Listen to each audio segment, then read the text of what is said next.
தமிழ் திருநாட்டில் வாழ்கிற அனைத்து தமிழர்களுக்கும் தமிழர் திருநாள் வாழ்த்துக்களையும் தமிழ் புத்தாண்டு வாழ்த்துக்களையும் உரித்தாக்குகிறேன். பழையன கழிதலும் புதியன புகுதலும் இயற்கையின் கட்டளை. இந்த காலகட்டத்தில் நம்முடைய துன்பங்கள் இன்னல்கள் அனைத்தும் விலகி ஒரு புதிய வாழ்க்கை தை ஒன்று பிறந்தால் தை பிறந்தால் வழி பிறக்கும் என்பது தமிழரின் நம்பிக்கை. இந்த தருணத்தில் அனைவருக்கும் ஒரு புதிய துவக்கம் உண்டாகட்டும் என்று நான் மனமாற வாழ்த்துகிறேன். இந்த நேரத்தில் நம்முடைய இயற்கை வளங்களையும் நம்முடைய சுற்றுச்சூழலையும் பாதுகாப்பதற்கு நாம் அனைவரும் உறுதி பூணுவோமாக என்று நான் உங்களை வேண்டி விரும்பி கேட்டுக்கொள்கிறேன். தமிழ்நாடு முழுக்க ஏராளமான வளக்கொள்ளை நடந்து கொண்டிருக்கிறது. கனிம வளங்கள் வெட்டி தோண்டி அந்நிய மாநிலங்களுக்கு அனுப்பப்படுகின்றன.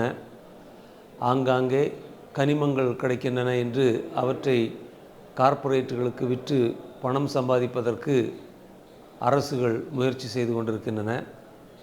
இந்த நேரத்தில் நம்முடைய மண்ணையும் நம்முடைய மொழியையும் கலாச்சாரத்தையும் பண்பாட்டையும் காப்பாற்றுவதற்கான பெரும் பொறுப்பும் கடமையும் நம் அனைவருக்கும் இருக்கிறது.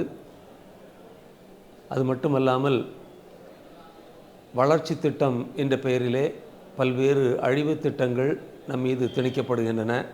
நம்முடைய விளைநிலங்கள் காவு கொடுக்கப்படுகின்றன. நம்முடைய நீர்நிலைகள் அழிக்கப்படுகின்றன. வளர்ச்சி என்ற பெயரிலே நம்முடைய மண்ணையும் நீர்நிலைகளையும் நாம் அழித்தால் நம்முடைய வழித்தோன்றல்கள் இந்த மண்ணிலே வாழ முடியாத ஒரு நிலை ஏற்படும். எனவே நம்முடைய மண்ணையும் நம்முடைய நீராதாரங்களையும் நம்முடைய காற்றையும் கடலையும் கடல் உணவையும் அனைத்தையும் காத்துக்கொள்ள வேண்டிய ஒரு கட்டாயத்துக்குள் நாம் இருக்கிறோம். தமிழர்கள் இயற்கையோடு இயைந்த வாழ்க்கை வாழ்ந்தவர்கள், இயற்கையை வணங்கியவர்கள்.